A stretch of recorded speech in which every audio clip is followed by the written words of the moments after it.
Today I'll talk about game theory. It is my fourth lecture on decision making. Game theory is decision making under uncertainty in a competitive situation. Game theory was invented by Newman and Morgenstern in 1944. Game theory is applied in a number of fields including business, economics, finance, psychology, and political science. This is a payoff matrix in game theory. The strategies listed in rows are of player A, and this is a payoff matrix of player A. It is the usual convention to write a payoff matrix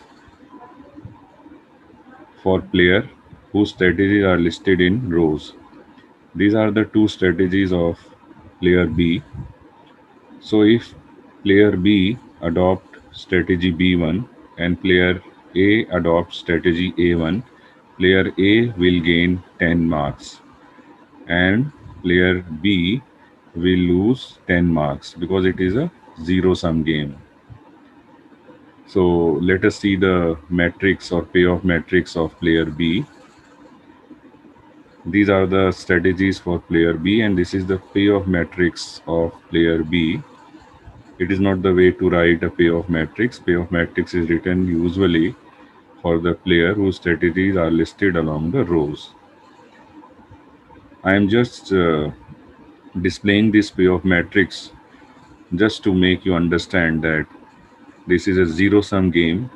A gain of player is equal to loss of another player, and a loss of player A is associated with equal gain of player B, and player A and B, they both have a payoff matrix, although by convention we write a payoff matrix according to player A.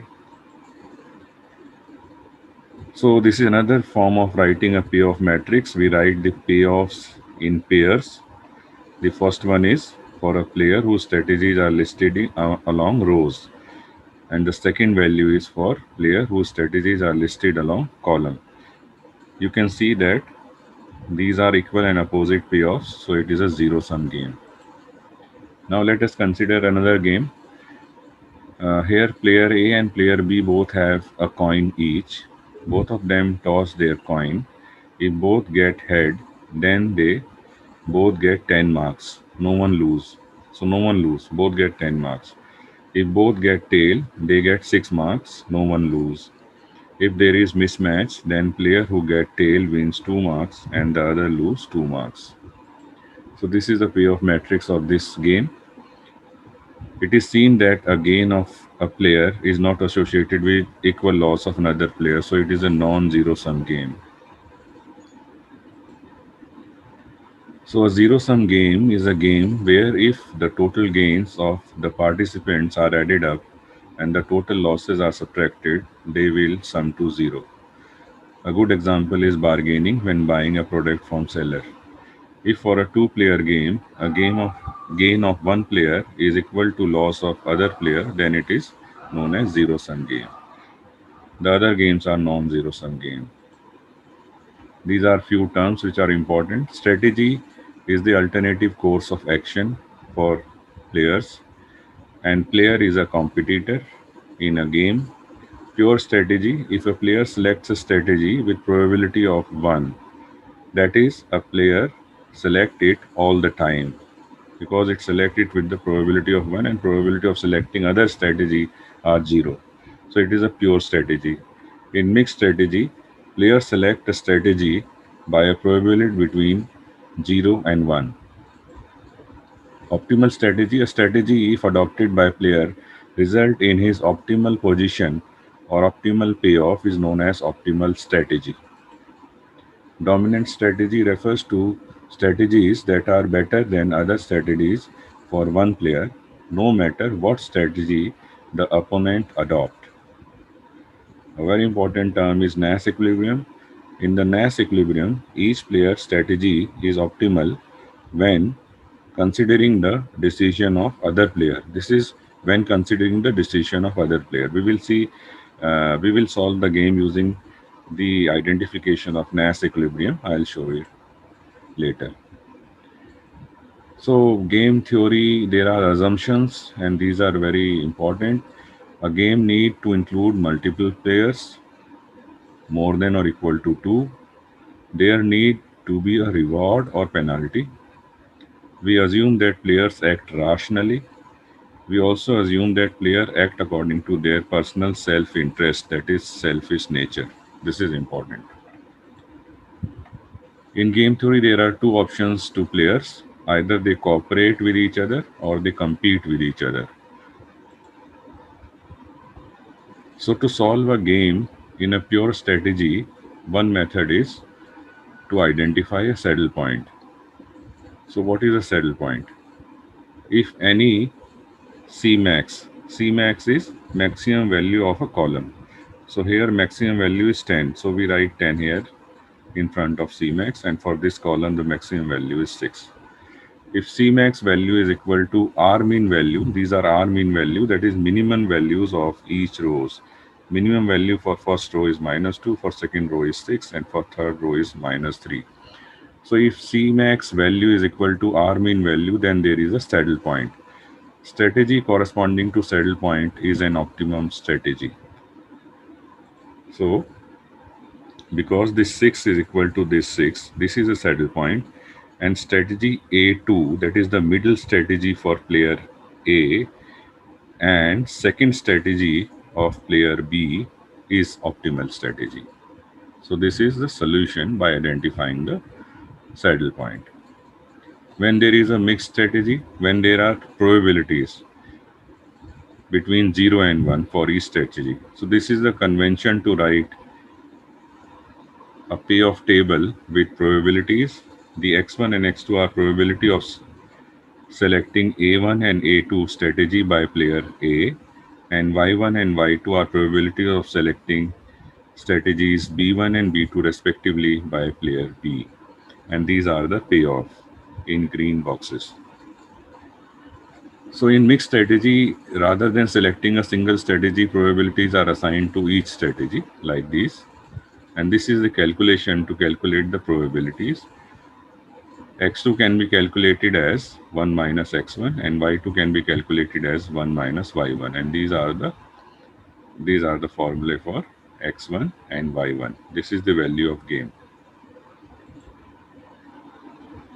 So this is the situation when it is a 2 by 2 table.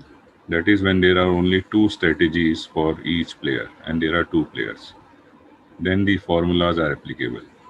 So if there are more than one or two strategies, then we need to eliminate either rows or columns by using the dominance rule. Row with all elements lower than those of any other row is dominated by that other row. So we eliminate the dominated row. Column with all elements greater than those of any other column is dominated by that other column. So we eliminate the dominated column. We can take average of two rows to compare with any other row, and similarly for columns. Now I'll talk about how to use Python codes to calculate the Nash equilibrium or to identify the Nash equilibrium. We need two packages. One is NumPy and the other is Nash. We need to install these in our Python. Then we import NumPy as NP and import NashPy as Nash.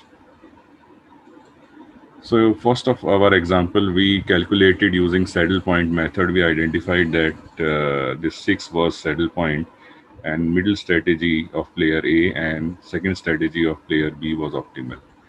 When using Python codes, these are the code. When I run these code, I get this answer. And this answer means that for player A, middle strategy is optimal. And for player B, the second strategy is optimal. So the result are same as we have done by saddle point method. So this is one example. The other example of tossing coins. This is the code for tossing a coin game, and these are the Nash equilibrium. There are three Nash equilibrium. So if player A get head and player B also get head, then it is optimal. If player A get tail and player B get tail, then it is optimal. So these are two optimal situations, two Nash equilibria in this game. Now finally I'll talk about the how to utilize game theory in business decisions. I'll take an example of clinical laboratory. Laboratory A and laboratory B both need to decide whether to increase price of their test known as blood glucose test. They have to decide based on their competitor move. So they then written down the payoff matrix, which is as follows. If both the lab they do not increase price of blood glucose, they get a profit of 8 rupees per test. If both of them increase price of glucose, then lab A, the profit of lab A will increase to 11 and profit of lab B will increase to 10. If lab A do not increase its price, whereas lab B increases its price, then customers of lab B, because it has increased its price, will go to lab A. So lab A will gain more profit as compared to lab B, which will be in slight loss, and similarly the other way around. So this is the payoff matrix, and they need to decide whether to increase the price or not. So this is the Python code, and I when I run this code, I get this Nash equilibria, and which state that both the lab should not increase their prices; they should keep their prices same. So this is all for today. Thank you very much.